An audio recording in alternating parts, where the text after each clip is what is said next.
I know everybody asked me the question. They want to know. Yo, what's going on, One Coalition? I hope everybody had a blessed day.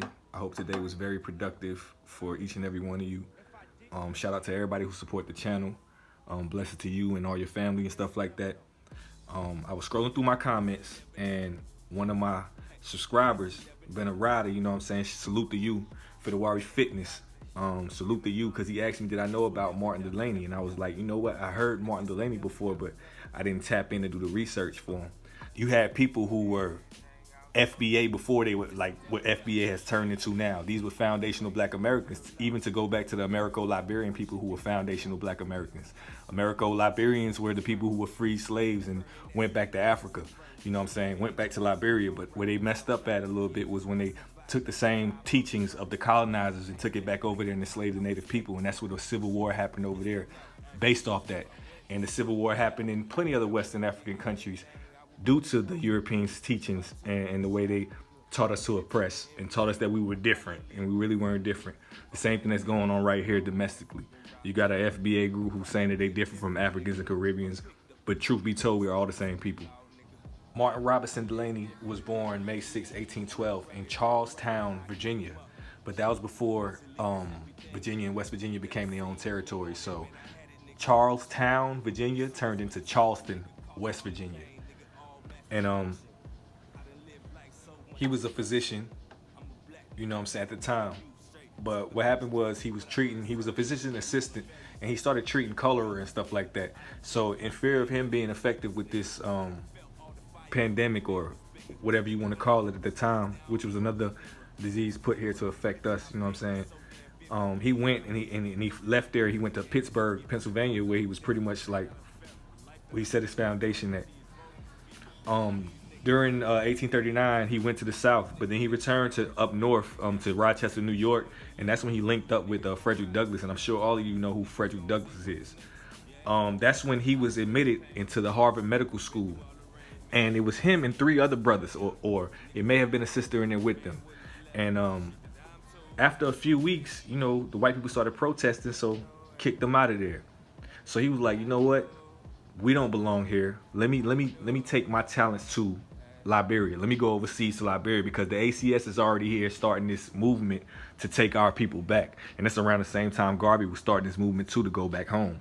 So he went to Liberia knowing that he had found out his grandparents were a part of the Gola tribe in Liberia. So he went back knowing that I have some foundation over here. The same way the majority of the people who left here and went back, because what happens is, right, let me tap y'all in this right here. What happens is when at the time when the ACS and Garvey was making their way back to Liberia, what these people who are separatists try to say is that when they was taking us back to Africa, they was taking us back to a land we didn't know. Like, they were taking us back to places we didn't know. No, we always knew where we were from. We all knew the majority of the countries that we were from were on the western side of Africa. And so everybody knew where their dialect came from. You're talking about at the time where Africans still had their dialects here. Why these people talking about it speaking Tut and Arutta Sese and all that bullshit.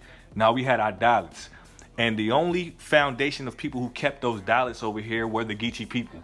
They know that they're West African. They have a celebration every year in South Carolina to praise the West African countries where they come from, because they kept their history. But anyways, I don't want to get sidetracked. It just gets me upset sometimes when I be hearing these people talking about foundational Black Americans when y'all really not no foundational Black Americans. The only foundational Black Americans are the abolitionists and the Liberian people who went back. The Americo-Liberians are foundational Black Americans. And I'm sure you have different West African countries who have people who went back too. So let's carry on.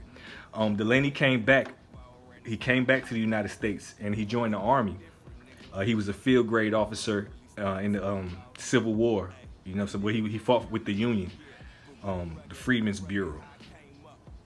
And for him to even take that step right there, to even go in deep and saying that he's willing to sacrifice his life and sacrifice losing his life to let Black people know that we are different and we don't deserve to go through this struggle right here, that stands up against anything. Because you gotta really stand for something or die for anything. You understand what I'm saying? And he was gonna die for something to try to help our people. But yet still, we still have people who trying to separate us and stuff like that. Y'all need to wake up, man. Y'all need to wake up and understand that This shit goes deep. This shit goes really deep. Really, really deep. There's a lot of people who really put their life on the line to keep us together. But it seems like our history is being erased and we lose focus because we don't learn about people like Martin Delany in school. We don't learn about him in school. We don't. They don't teach us about people like this. We learn about Martin Luther King. We learn about Malcolm X. We barely learn about Marcus Garvey. We don't even learn about Huey P. and them in school and stuff like that. Because most of these black revolutionists, they were on some Africa type shit. Like, you know what I'm saying? I didn't want to cuss. They was on some Africa type stuff. You know what I'm saying? Like, really based their roots off of Africa. All the true leaders, Khalid Muhammad, all of them, they was based off of Africa. So to have this separatist stuff right here and this COINTEL, you know what I'm saying, separation that's going on, y'all should be too intelligent to believe this shit. And I'm going to keep pushing out these good messages and letting y'all people know about people like Martin Delany. So that's a little insight right there. I hope I gave enough research for y'all to go do y'all research before y'all jump in the comment section and start talking separatist stuff, because it's getting played out. Y'all are sounding like white supremacists in my comment section. And it's almost y'all using the word tether like how white supremacists would look at us. Either you're from Caribbean or you're black American or African and call us a nigga. Y'all using that word like y'all talking down on y'all own people. And the shit is insane to me. But anyways, man, I'm going to keep preaching this stuff right here. Shout out to everybody who understand the fight. Much peace, much blessings to everybody. And y'all like, comment, subscribe, man. Let's keep this shit going. One coalition.